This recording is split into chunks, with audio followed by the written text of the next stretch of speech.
Oke teman-teman, di video ini saya ingin mencari kesehatan dari baterai sepeda listrik yang pernah saya rakit ya. Jadi saya ingin mencari tahu apakah baterai ini masih bagus atau tidak dengan cara melihat volt drop dari baterai rakitan saya. Kalau misalkan volt dropnya masih sama seperti baru saya bikin sampai sekarang ini udah 1 bulan berlalu ya, udah saya sering pakai. Apakah volt dropnya itu jatuh banget atau tidak? Kalau misalkan jatuh banget, berarti rakitan saya ini emang nggak bagus ya. Kalau misalkan volt dropnya nggak jatuh banget atau perselisihannya itu kecil, berarti baterai rakitan saya ini bagus ya teman-teman. Jadi kita lihat langsung aja, kita coba ya.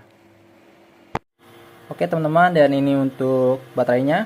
Sebelum saya jelaskan pengeluaran daya yang dihasilkan dari baterai ini, saya tes dulu ya. Saya coba di jalan dengan jarak tempuh kurang lebih 2 km dan pastinya menggunakan wattmeter ya, atau alat ukur seperti ini untuk dijadikan informasi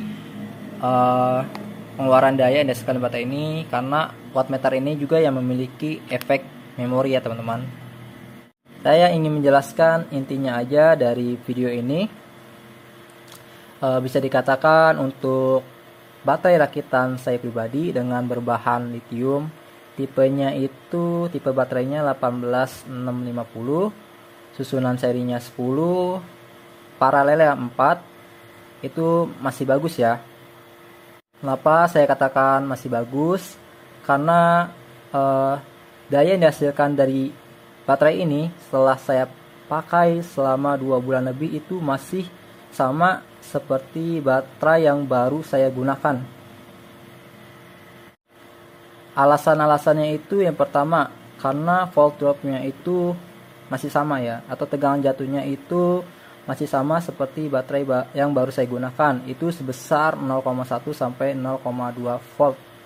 Bisa dilihat di sini ya teman-teman. Tadi full charge-nya itu 41,7. Lalu saya pakai itu volt drop-nya paling rendah 39,6. Berarti itu sebesar 0,2 volt ya. Itu titik terendah volt drop-nya. Berarti perselisihannya itu 0,2 volt, masih sama seperti baterai baru. Padahal ini baterai sudah saya pakai selama 2 bulan dengan baterai sekecil ini.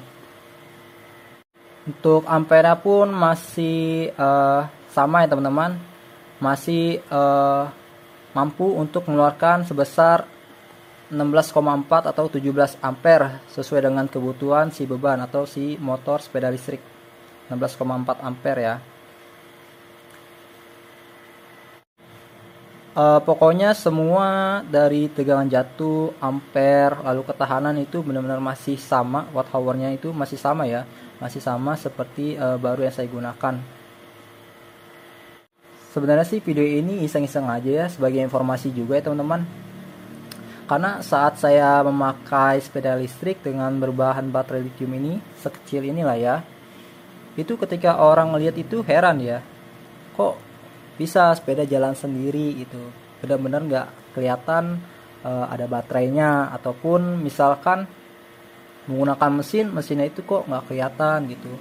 Kadang-kadang baik yang bertanya juga, bahkan teman kerjaan saya juga ya bertanya-tanya gitu, cara membuatnya itu gimana ya kan, baterainya itu baterai apa. Karena baterainya emang unik sih, kecil banget, tapi tenaganya itu setara dengan 4 aki asam timbal ya.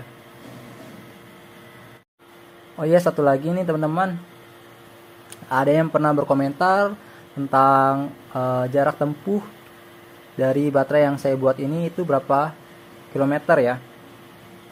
Jadi sudah saya jelaskan ya, untuk sebelum saya membuat video ini saya sudah coba, saya sudah tes baterai ini dengan jarak tempuh itu 2 km ya. 2 km itu baru berangkatnya aja. Nah, berarti saya baliknya lagi, jadi nambah 2 km ya, menjadi 4 km. Dan di wattmeter itu terindikasi saya menghabiskan sebesar 1 volt untuk jarak tempuh 4 km. Dan untuk ES-nya sendiri, dia akan men-cut off, tidak bisa aktif jika tegangan itu di bawah 31 volt. Dan untuk baterai ini full charge itu kan 42 volt. 42 volt kita kurangin 31 volt, itu berarti kan 11 volt. Nah, 11 volt itu nanti kita kalikan aja. Kita kalikan 4 km. Jadi hasilnya itu 41 km. Jadi jawabannya untuk baterai saya ini untuk sementara ya, saya asumsikan bisa menempuh jarak sebesar 41 km. Kenapa saya baru asumsi? Karena nggak mungkin saya mencoba baterai ini di jalan, saya kuras habis, sedangkan saya nggak punya baterai cadangan, nanti baliknya gimana? Malah merepotkan saya pribadi ya teman-teman. Jadi jawaban sementara baterai yang saya buat ini bisa menempuh jarak sebesar 41 km kurang lebih ya teman-teman. Ada beberapa juga teman saya menanyakan kenapa nggak dijadi aja, karena dana yang dikeluarkan juga hampir sama ya. Jadi di klip video ini adalah jawabannya ya teman-teman. Jadi emang saya sengaja merakit sepeda sendiri karena yang pertama itu ringan, maksudnya lebih ringan dan ramping ya teman-teman. Apalagi yang kerjanya itu ngontrak atau ngkos, yang kendalanya itu nggak ada parkiran segala macam ya, mungkin ini adalah solusinya ya. Jadi saya membuat ini emang real untuk kebutuhan saya pribadi ya, untuk pulang pergi ke tempat kerjaan, karena ada aja sih yang komen udah gede kok buat mainan gitu.